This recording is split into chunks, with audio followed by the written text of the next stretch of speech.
Yang lebih dekat itu sebenarnya Ramadan Sananta. Sananta kan di Persis juga bikin gol terus. Kalau nggak salah di 9 gol dia. Cuman dia kelihatannya nih kurang dapat kepercayaan dari STY.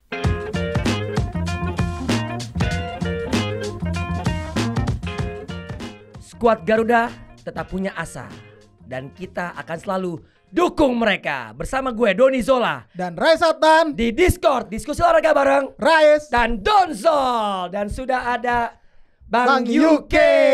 Udah pasti kita akan ngebahas debat capres. Tapi ini bukan cara cermat kan? Bukan. Waduh. Oke. Cermat.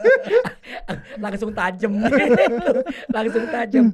Bang, kita udah pasti kalau dialog kita ngebahas timnas yang pasti bisa dibilang 2 laga menghadapi Libya menjadi perbincangan yang panas karena di leg pertama ya, di pertemuan pertama kalah 0-4, lalu ada banyak masalah di sana, permainan dan lain-lain, walaupun STY juga mengatakan bahwa fokusnya bukan kepada hasil. Tapi di pertandingan kedua membaik dari segi skor, permainan pun menurut gue lebih baik daripada pertandingan pertama. Tapi memang belum menemui kemenangan. Nah, kalau ngelihat dari 2 pertandingan awal saat menghadapi Libya menuju ke Piala Asia, apa yang bisa disampaikan? Iya, kalau dari yang pertandingan pertama kita lihat ini sebenarnya memang bukan skema yang utama ya yang diturunkan saat starter. Kelihatan sekali bahwa ST ingin mencoba semuanya, dan yang first line up itu boleh dibilang eksperimen sekali ya. Karena dia juga dari formasi pakainya 4 back ya. Kita tahu ada Rido, ada Wahyu, kemudian juga ada Yakob, ada Arhan di belakang, kemudian di tengahnya ada Kambuaya, ada Maklok ya, terus ada Sadil, ada Dendi, ada Dimas depannya sama Rafael Strike. Itu kan 4-4-2 ya. Itu formasi klasik yang udah jarang banget kita mainin ya. Bahkan di level dunia pun juga udah jarang yang pakai 4-4-2. It's okay. Kita digebuk habis saat itu. Walaupun di babak kedua kita ada upaya untuk membuat peningkatan dengan memasukkan 10 atau 9 pemain baru ya. Semuanya 10. Kecuali kiper, kecuali Sahrul ya. Jadi gue nggak hitung itu Don. Kalau untuk yang di pertandingan pertama, karena seperti apa yang dikatakan ST itu saat itu mereka masih dalam fase pembentukan fisik. Itu juga dikatakan oleh Coach Tommy yang Japrian sama gue, dia bilang gimana anak-anak masih pada kaku karena memang masih dalam proses pembentukan fisik. Nah, ST kemudian mengatakan bahwa nggak perlu khawatir bahwa di laga kedua akan berbeda, dan memang berbeda. Formasi yang kita lihat di di laga kedua itu first line up-nya kan jelas itu pemain-pemain yang memang sepertinya akan jadi bayangan inti. Ya, dengan formasinya 3-4-2-1 atau 3-4-3. Dan kelihatan kita lebih progresif, lebih terstruktur mainnya, lebih enak dilihat. Cuma skor aja yang nggak berpihak. Karena sejujurnya kita harusnya nggak kalah ya, bukan berarti menang, tapi minimal nggak kalah. Kita ingat di babak kedua kalau nggak salah ada umpan yang mutlak itu buat dari Yakob ke Marcelino, sama dari Justin ke dari Rizkydo ke Justin yang sudah one on one, tapi kita miss. Nah, kemudian yang perlu digarisbawahi sebenarnya udah jadi pengetahuan umum ya. Bahkan setelah selesai pun post matchnya pelatih dari Libya mengatakan bahwa pertahanan kita menjadi titik lemah yang paling kentara. Itu kita harus akui. Karena lagi-lagi Don, dari laga pertama kesalahan lini pertahanan itu sangat terlihat sekali. Justin ya, Jordi Amat melakukan blunder. Kemudian di pertandingan kedua giliran Rizky Ridho. Dan itu template lagi blundernya gitu kan, salah passing lini pertahanan itu konyol banget. Itu yang gue pikir harus dikejar nih PR-nya, jangan sampai nanti apalagi ntar malam ya. Besok kita kalau Iran dalam permainan tertutup dalam game yang tertutup, karena tujuan akhirnya kan nanti pas Piala Asianya. Itu yang gue bisa highlight dari 2 pertandingan kemarin. Oke, kalau lo sendiri ngelihat bagaimana dua pertandingan itu, siapa sih pemain-pemain yang menurut lo tampil konsisten? Yang mungkin dua-duanya agak sedikit susah ya. Mungkin ada salah satu pemain-pemain yang mungkin tampil oke di dua pertandingan itu, dan pemain yang kemudian tampil buruk karena kan sudah ada pencoretan kan. Ada Mali sama Arfan Fikri. Fikri. Gitu. Kalau lo lihat sendiri seperti apa? Kalau ngomong konsisten gitu secara performa sulit juga sih kemarin ngukurnya ya. Maksud gua masih nggak kebayang gua, karena semuanya masih di batas mereka masih inkonsisten. dari 2 pertandingan itu ya. Tapi Ivan lumayan ya di match kedua ya. Ya di match kedua oke lah lumayan, dia bisa ada visinya gitu. Tapi tetap aja ya seperti yang dikatakan pelatih Libya, gue sepakat ya, ketika kita kurang kreasi dalam menyisir pertahanan lawan lewat sisi sayap. Ya itu yang memang menjadi masalah di 2 pertandingan terakhir. Ketika kita sudah menguasai bola, agak kesulitan untuk mengalirkan bola hingga ke sepertiga akhir pertahanan lawan untuk bisa memberikan umpan akhir. Nah ini juga kan menjadi PR ataupun kesulitan bagi striker kita gitu loh. Yang sebenarnya diplot untuk menunggu Rafael Strike misalnya atau Ramadan Sananta ketika dimasukkan. Hoki Caraka juga ketika dimasukkan kan sebenarnya sebagai winger.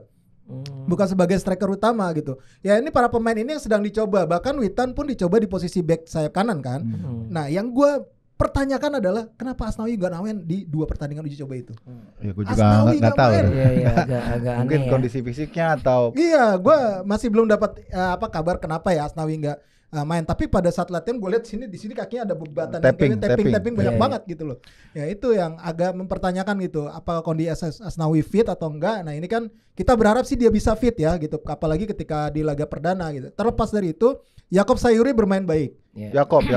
Yakob ya. Gue pikir Yakob yang cukup baik ya. Betul, Yakob benar-benar progresnya tinggi loh. Speedy, terus penetrasinya bagus. Gue pikir dia salah satu dari sedikit pemain yang konsisten. Konsisten, ya betul. Itu yang gue catat sih. Ya lagi-lagi kalau misalnya lu mau benahin penyelesaian akhir, aliran bola ke depannya itu yang mesti diperbaiki sebenarnya. Iya, tapi gue tertarik sama statementnya dari Bang Yuke tadi terkait dengan formasi nih. Kita nyoba 4-4-2 yang ya udah banyak ditinggalkan bahkan di sepak bola modern. Lalu kemarin kembali ke pakem 3 back dengan situasi 3-4-2-1 ya. Nah, 3-2-4-1. 3-4-2-1. Nah, kalau Bang Yuke sendiri ngelihat apakah formasi ini adalah formasi terbaik yang dimiliki Indonesia saat ini dengan komposisi pemain ya, dengan 3 back tadi, dengan dua pemain sayap dan satu striker yang memang advance forward lah, yang memang melakukan pressure pada saat lawan menguasai bola. Atau lo bisa lihat mungkin kita pada saat mengalami Piala Asia nanti kita harus mostly lebih ke 5 back gitu. Artinya sayap ini nggak membantu serangan. Kalau lo ngeliat sendiri seperti apa? Iya, perlu dilihat ya bahwa pas pertandingan pertama lawan Libya kita pakai 4 back. Kita itu di babak pertama walaupun mainnya berantakan tapi kita cuma kebobolan 1 loh. Kita kan bobolnya di babak kedua 3. Itu kan karena komposisinya udah berubah tuh. Kita pakai 3 back lagi kan. Nah, persoalannya 3 back itu memang kalau saat attacking bagus karena kita punya keunggulan di lapangan tengah dan depan ya, ada 7 pemain di sana kan. Tapi saat transisi itu kita yang sering sekali kecurian. Itu resikonya pakai 3 back. Kalau 3 back ini nggak solid, terus gelandangnya itu kurang komunikatif ya dengan 3 back ini, maka ada lubang-lubang namanya rani tuh, ruang antar lini. Itu yang sering dimanfaatin tuh. Kita lihat kemarin gol-golnya Libya kan banyak kan dari situ, dari sisi raninya itu. Karena kita pakai 3 back nggak salah. Karena sekarang pun juga udah banyak tim-tim besar itu banyak pakai 3 back. Tapi mereka sudah matang. Chemistry-nya sudah ada gitu. Kita kan masalahnya chemistry nih. Sampai sekarang pun belum terlihat tuh. Selalu ada sisi-sisi ataupun celah-celah yang bisa dimanfaatkan dari komposisi 3 back itu. Kalau gue pribadi, gue lebih prefer kita pakai 4 back. Pakai 4 back, kemudian kalau saat kita defense, gelandang bertahannya turun, tetap jadi 5. Tapi begitu pas kita agresif, ini dua fullback kita bisa naik gitu. Nah, yang nanti untuk mengcover kalau ada kebocoran, ya nomor 6-nya turun. Jadi tetap kita ada 3 minimal di belakang. Tapi ya kan ini di atas kertas ya. Kalau di lapangan kan ST yang lebih tahu. Nggak ada yang salah sebenarnya kalau dari formasi, tinggal bagaimana para pemain ini mengerti, mengimplementasikan taktikal yang diinginkan oleh STY supaya semua pakem yang dijalani itu bisa dilaksanakan dengan baik oleh pemain. Soalnya di samping tadi yang tadi Ray sudah ulas, betul sekali, kecuali lini pertahanan kita yang gampang bolong, uraian dari pelatih Libya itu, lini depan kita juga kurang klinis. Kan peluang-peluang itu ya Is ya.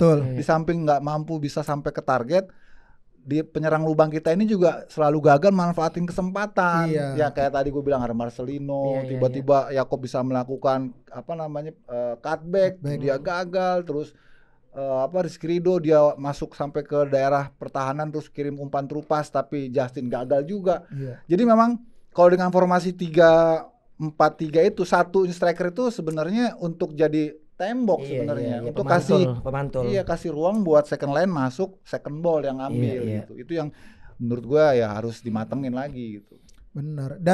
Dalam posisi 4 back yang gue lihat di pertandingan pertama adalah memang back sayap kita terlalu agresif. Sering banget ketika transisi negatif ketinggalan. Dan itu jadinya tinggal 2 back tengah doang. Makanya itu di situ sering kita keteteran dan sering terlambat untuk bisa menutup itu transisi negatif kita. Memang yang menjadi masalah di situ sih di pertandingan pertama ya. Di pertandingan kedua lebih baik dengan skema yang 3 back itu. Mungkin kita para pemain kita sudah lebih paham ya. Lebih akrab, udah otomatisasi lah gitu. Apa pergerakan-pergerakan mereka gitu. Yang jelas sih kayaknya harusnya lebih safe yaitu sekarang yang mereka pakai dengan 3 back, tapi ya pada saat mundur 5. Bisa juga. Kan sampai video ini tayang kan kita masih menyisakan satu pertandingan uji coba menghadapi Iran. Betul. Tertutup. Tapi kita bisa tahu hasilnya nggak sih? Ya bisa lah. Kirain sakit tertutup kita nggak boleh kasih tahu hasilnya. Ini kan karena kan supaya untuk menghindari katakanlah talent atau scouting tim lawan kan. Bagaimana mereka melihat bagaimana cara main kita. Tapi kalau gue melihat sendiri gini, kita bicara sekarang keakraban pemain dengan formasi yang ada. Gitu. Gue setuju sih kalau 4-4-2 itu sebenarnya lebih safety, lebih balance gitu, terutama dari sektor bertahan maupun menyerang.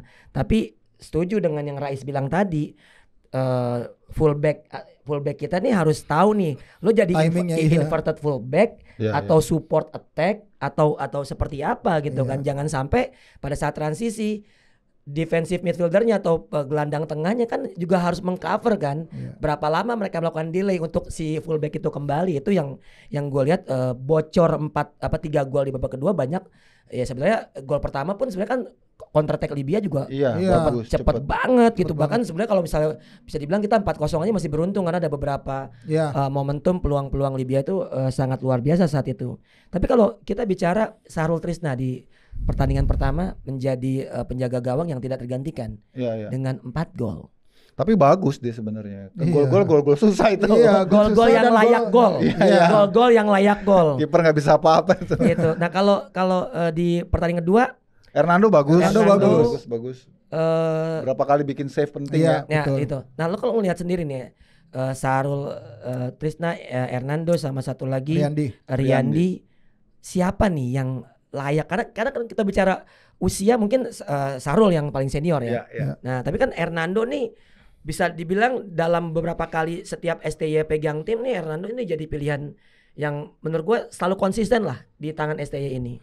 Kalau Riyandi abis cedera lama. Iya, abis cedera lama dan gitu. Dia baru balik lagi. Gue juga kaget dia dibawa gitu ketimbang Nadeo, jadi rame kan.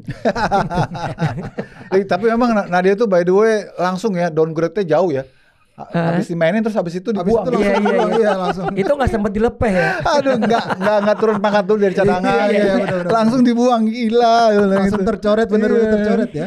Aduh. Padahal kan kiper tuh nggak lepas dari performa pemain belakang juga ya. Dan kita tahu performa pemain belakang kita memang payah kemarin itu. Jadi siapapun kipernya ya, bahkan Sahrul juga yang main bagus pun juga kebobolan 4 gol. Jadi ya tergantung bagaimana soliditas pertahanan juga. Memang kiper juga punya pengaruh ya. Di saat-saat tertentu dia harus juga jadi hero juga. Nah, kalau itu yang diperbandingkan, gua sih lebih prefer ke Hernando ya. Hernando ya. Walaupun Sahrul bagus, tapi Hernando tuh punya pengalaman internasional saat di youth juga dia. Dan dia kalau bola-bola mating itu jago dia. Cuman ya Hernando tuh yang gue masih agak sanksi tuh build up-nya. Lebih bagus Sahrul ya. Build up itu penting. Karena postur dia juga kecil kan. Itu yang ya ada plus minus lah. Emang nanti kita main build up, Bang. Itu gue pikirin itu sih. Enggak gini.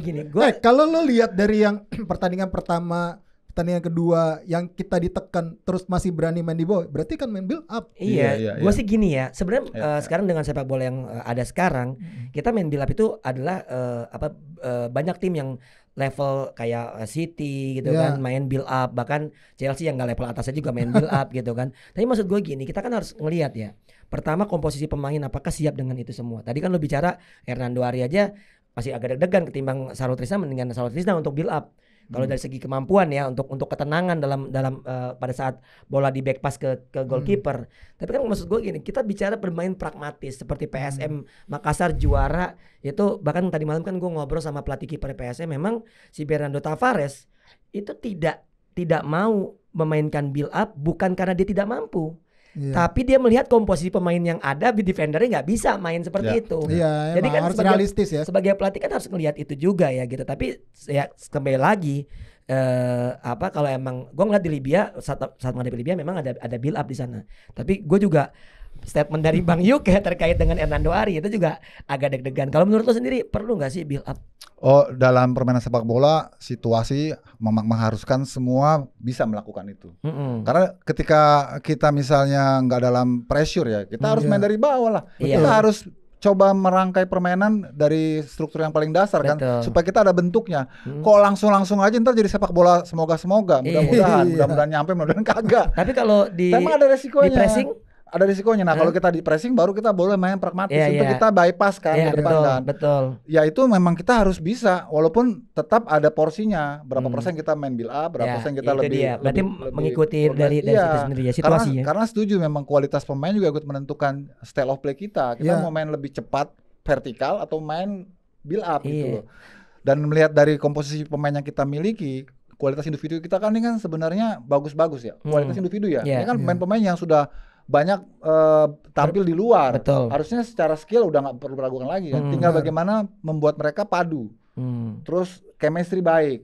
Jadi apapun yang diterapkan, direncanakan oleh pelatih itu bisa berjalan baik gitu loh. Nah, itu situasi dari para pemain itu bagaimana mereka membentuk kreativitas yang apik. Jangan sampai kita mudah kehilangan bola, karena sering sekali dengan formasi 3 back 3-4-3 katakan atau 3-4-2-1 itu lini yang paling rawan tuh bukan di belakang, Don, di tengah. Iya, antar lininya ya. Iya, karena ketika di tengah kecuri, kita langsung berhadapan dengan 3 back kita ini tinggi-tinggi. Kayak lawan Irak. Diajak lari. Wah, tunggang langgang. Lawan Irak. Inilah kenapa gue tanyain. Gue deg-degan. Gue deg-degan. Bukan gue gak percaya, tapi masalahnya justru ya itu tadi.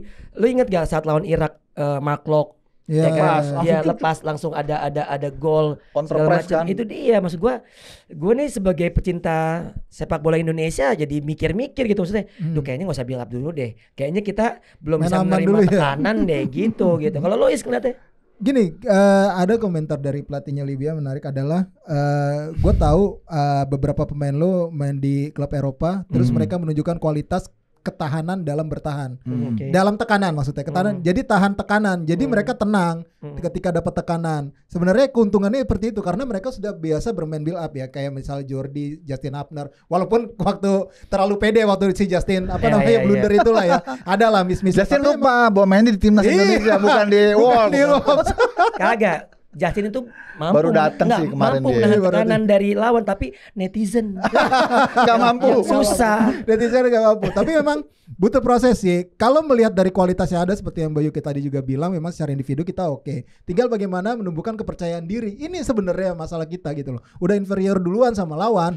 Apalagi kalau misalnya lawannya nanti Irak, Jepang lah terutama.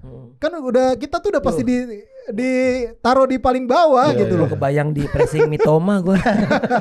Gue kemarin sempat lihat kan ya, ada postingan dari akun luar negeri yang menyebutkan saat ini bulan ini Liga Inggris itu kehilangan 56 pemain. Iya, betul. Yang tampil di Piala Afrika dan Piala Asia. Gue lihat yang Piala Asia kan, Iya. Mitoma, Tomiyasu, terus Wataru Endo.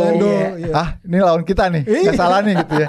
Bukan kita pesimis tapi realistis. Tapi itu kan kita Indonesia. Tapi itu cedera loh. Wolves, Justin Hapner gitu. Mitomanya cedera tetap masih dipaksain di bawah. Sampai aneh tuh si De Zerbi. Iya.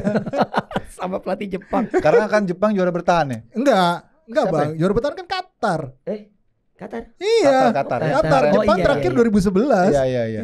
Artinya dia tim papan atas lah. Dia pengen juara lah pasti kan. Favorit. Tentu mereka akan berusaha keras bisa pemain-pemain terbaik lah yang ada betul. Gitu. Tapi kalau kita bicara per lini ya sekarang ya, pemain belakang kita punya Jordi Amat, Elkan Bagot, ada Rizky Ridho yang sering lah menghiasi line up dari utama dari STY. Kalau lo ngeliat sendiri apakah ini trio terbaik yang dimiliki Indonesia atau ada kemungkinan pemain-pemain lain, apalagi ada beberapa Saya nempatin nama di bawah gak sih? Bawah. Bahwa dia kan kemarin sempat balik karena nyokap sakit, ibunya sakit, terus udah balik setahu gue. Iya. Sandy Walsh kemarin udah main. Iya betul. Ya gue pikir memang sepertinya 3 pemain itu yang kelihatannya disiapin untuk jadi starter ya. Karena kalau diganti-ganti terus juga ini waktunya udah mepet ya, terlalu risky juga untuk STY membuat komposisi baru di pertahanan. Gue pikir ini dimatengin. Tinggal terutama ya Jordi Amat ya, itu harus jangan lagi dia masih terbawa efek trauma kemarin ya. Karena itu dia pemain yang paling diandalkan loh. Dia pemain yang paling senior, pengalaman gitu. Jangan sampai blunder-blunder seperti kemarin itu terulang. Karena ini Piala Asia ini turnamen, sedikit salah aja, sedikit gagal aja itu urusannya fatal. Jadi sebisa mungkin kita harus solid banget tuh di pertahanan. Jangan sampai lagi kejadian kemarin gitu. Iya benar. Ya, kalau apakah ada nama lain menurut lo selain 3 orang itu? Ya, cuma Wahyu Prasetyo sekarang. Kalau Justin Hapner pun ditempatkan sebagai gelandang bertahan loh. Yang agak gua menarik untuk memprediksi adalah Mark Klok bakal jadi cadangan. Jadi di gelandang bertahan Justin Hapner dan juga si Ivar Jenner. Terus ditambah Marcelo Ferdinand gitu ya. Nah yang gue lihat memang ini udah komposisinya kayak sudah mengarah kepada ya Jordi Amat, Rizky Ridho dan juga Elkan Bagot. Ditambah di kirinya ini tinggal ditentuin nih antara Pratama Arhan dulu atau Sempati Nama dulu. Atau si di kanannya antara Asnawi, Yakob atau Sandy Walsh. Sandy Walsh pun pasti akan kayaknya sih kalau feeling gua ya, dia akan dimainkan di gelandang bertahan juga, diposkan di situ. Untuk bisa membantu nanti menjadi 5 back entah dari posisi gelandang bertahan atau dari fullback turun. Ya dari fullback turun. Itu sih yang bakal jadi kayaknya ya skema yang mau dimainin sama STY nanti di Piala Asia. Kalau lu Bang Yuke, Justin Hapner dan kita bicara Mark Klok juga dapat sorotan ya terkait dengan performanya juga kan. Terutama waktu pas lawan Irak ya. Betul. Dan Justin Hapner, Ivar Jenner dan Marcelino menurut lo komposisi yang oke nggak sih untuk ini komposisi yang baik untuk beberapa tahun ke depan. Betul. Tapi kalau untuk yang sekarang perlu pemain yang punya pengalaman. Mereka bukan nggak berpengalaman tapi ini di level yang kompetitif Piala Asia tentu butuh pemain yang punya jam terbang tinggi ya di tim nasional gitu. Dan ini kan Ivar Jenner, Justin Hapner kan baru beberapa game lah menurut gue ya. Jadi dia memperkuat timnas senior. Betul. Artinya bisa diproyeksikan untuk 2-3 tahun ke depan. Kan kita harus sadar juga Don, kita nih salah satu dari sedikit tim yang mengandalkan pemain usia muda ya. Paling termuda di Piala Asia rata-ratanya. Jadi Vietnam tuh 25 ya. Iya betul, Vietnam 25. Tajikistan segala macam ya. Kita termasuk yang muda. Jadi harapannya kita ke depan ini tim akan terus ya long last gitu ya. Jadi kalau untuk yang sekarang gue pikir pemain-pemain seperti Sandy Walsh, Sempati Nama, Mark Klok itu masih dibutuhkan sih. Betul. Nah kalau untuk mungkin ketika nggak berkembang, ini pemain-pemain muda ini untuk sekaligus menambal sisi energi, sisi stamina, mereka bisa dimainin gitu. Itu kita punya daya kejut lah. Karena kan nggak semua pemain-pemain ini bisa main di waktu yang bersamaan kan. Harus rolling kan. Nah itu pinter-pinter pelatih tuh ngelolanya tuh. Gimana yang cocok nih? First line up-nya seperti apa? Nanti second-nya seperti apa? Cuma dari semua yang ada kita sebenarnya tebalnya tuh di belakang sama di tengah. Secara kualitas, individu, kualitas individu, bukannya kolektif. Kalau kolektif itu urusannya beda lagi tuh. Kita perlu uji lagi tuh. Dari 2 laga yang tadi kemarin kita udah jalanin, masih belum memuaskan. Nah, tinggal lawan Iran seperti apa, baru kita berharap kolektivitas di belakang dan tengah lebih baik. Tapi di depan ini persoalannya, kita tuh kayak masih dalam proses pencarian, proses pencarian. Soalnya Rafael Strijk ini lagi-lagi sama seperti Ivar Jenner dan juga Justin Hapner itu buat 2-3 tahun ke depan oke. Tapi kalau untuk sekarang nih di level yang sangat tinggi ini dia susah agak gitu loh. Berat sih. Bukannya dia jelek tapi memang dia perlu perlu tandem yang pas gitu loh. Nah, Dendi kemudian yang sekarang kita punya kan Dimas. Sananta, Hoki, masih sorry to say ya, belum gitu loh. Bukannya nggak mampu tapi belum. Sementara kan kita butuh yang cepat nih. Jadi pilihannya memang di depan nih masih sulit gitu menurut gue, masih sulit gitu. Oke. Ya kita sebenarnya kalau menurut gue striker kita nih kayak Garpu Popmi lawan rendang. Gak ngelawan gitu, gak berat ya. Kita harus realistis. Kita selalu sepertiga akhir kan? Masalahnya kan? Selalu itu. Kita bagus build up, wing udah oke pada saat menyerang, counter attack pada saat finalisasi ya seperti itu lagi. Tapi kalau kita harus milih, kita kan ada striker tunggal kan, dan kita tahu bahwa STY suka dengan karakter seperti Sananta yang berusaha striker perebut bola. Iya. Gitu. Kalau lu ngeliat sendiri siapa sih? Lu kalau boleh milih satu striker yang dibawa ke Piala Asia ini yang menjadi pilihan utama siapa? Aduh, gua bingung. Wah, kebetulan gak dibawa Is. Kalau dari daftar nama yang ini aja deh. Kalau gua berharapnya sebenarnya Dimas Derajat kembali ke performa dia. Seperti saat di kualifikasi Piala Asia. Gitu. Dimas Derajat sebenarnya. Tapi memang kayaknya gua nggak tahu ya apakah dari kondisi dia yang belum di performa terbaiknya juga kan di klub juga kan dia masih belum terlalu ini lagi gitu loh. Sebenarnya dia gitu harapan gua tadinya ya. Gitu. Kalau realistisnya sekarang sih alih-alih berharap Dimas Derajat bisa dapat sentuhan di Piala Asia, kita terlalu muluk ya, artinya dia agak sulit. Yang lebih dekat itu sebenarnya Ramadan Sananta. Sananta kan di Persis juga bikin gol terus. Kalau nggak salah di 9 gol dia. Cuman dia kelihatannya nih kurang dapat kepercayaan dari STY. Kalaupun dimainkan babak kedua, kedua. Padahal ini pengalaman yang dibagi oleh Coach Tommy ya sama dari Ramadan Sananta.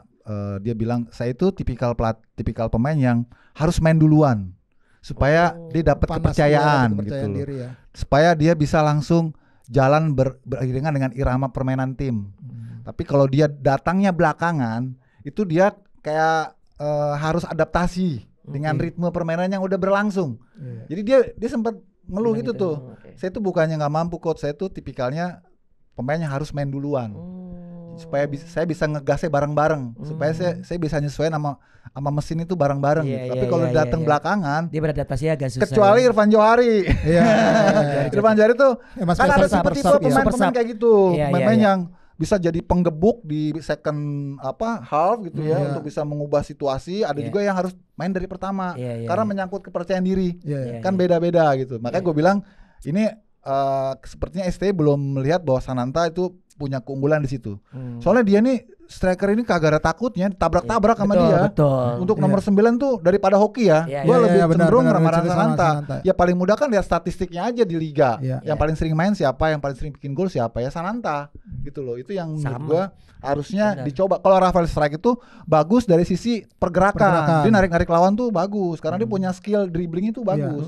Ramadan ini bukan tipikal itu. Dia tipikalnya sekali pegang bola turnover shoot. Betul. Terus ada second ball dia shoot gitu. Itu yang kelihatannya mesti diberikan kepercayaan lebih. Sama berarti Sananta tuh kayak gue tuh harus main dari awal. Soalnya gue kalau pulang biar nggak patungan. Lu kayak Pak RT lu. RT Kunyun. Gue ngencing dulu ya, gue ngencing dulu. Hah?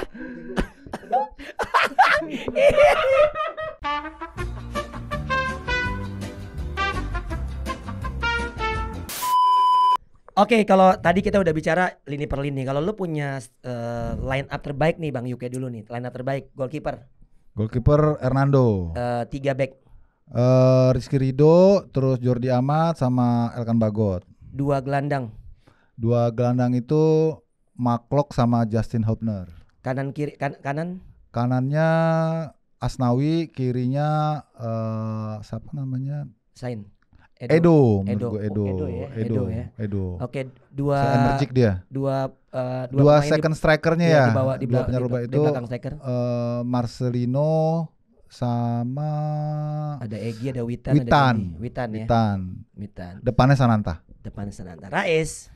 Kiper Hernando. Oke. 3 back Jordi, kemudian Elkan Bagot dan juga Rizky Ridho sama, oke. Terus di kanan Asnawi, oke. Di kirinya Sen Patinama, terus di 2 gelandang bertahan itu Mark Locke dan juga Justin Hubner sama Sandy Walsh. Oh, oke. Ya, gue taruh Sandy Walsh di situ. Terus ada berarti dua di depan. 2 di ini ya. Di belakang striker. Di belakang striker ya. Berarti ada Witan Sulaiman sama ada Egy, ada Marcelino, ada Dendi. Oh, Marcelino. Sama ya Witan. Iya, strikernya ini nih. Dimas Jaya Diningrat. Tapi Dimas dalam beberapa pertandingan gak terlalu dipercaya juga. Ya gue sih ngeliatnya masih Rafael Strike sekarang. Mau gimana lagi ya? Oh, False 9. Iya. False 9 siap. Yang dibutuhkan itu sih. Dan itu adalah 2 line up versi 2 line up terbaik versi Bang Yuke dan juga Rais. Dan kalau lu Gua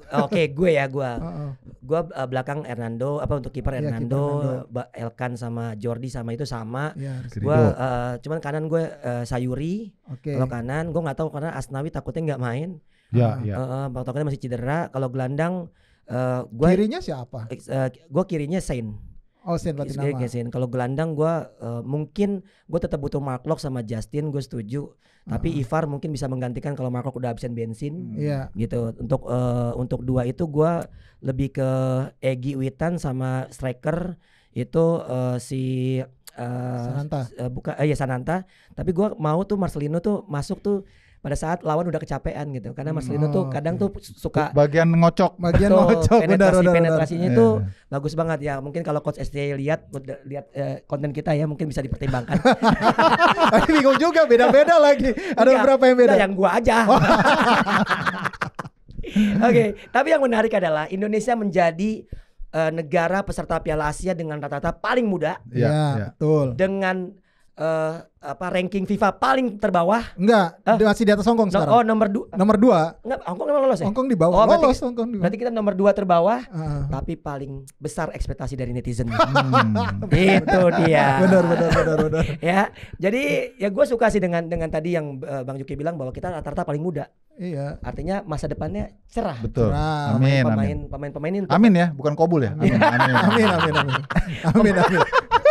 Anjir, itu lagu kaget. Pemain-pemainnya nih kalau misalnya bertahan terus sampai beberapa tahun ke depan, ini akan menjadi tim nasional yang sangat luar biasa. Sama pelatihnya enggak? Nah, Wallahu alam. Karena kalau pelatih kan itu biasanya kalau pelatih itu kan yang mutusin exco. Sidang exco, bukannya netizen. Bukan netizen. Sidang exco. Enggak kepancing. Oke, teman-teman Scorer, kita juga ada di Noise di aplikasi Noise, bisa di-download di App Store dan juga di Google Store. Juga kita juga pastinya akan selalu hadir di sosial media Score ID juga, ada di TikTok, ada di Instagram juga, ada dan di juga X. Subscribe juga YouTube channel Score Indonesia untuk konten-konten yang menarik. Tentu kalau ada Bang UK, ada S2RS juga ngebahas Liga Indonesia, dan tentunya ada kita berdua, Rais dan Donzol. Oke, gue pamit undur diri, gue Donzol, gue Renatan, UK. ciao.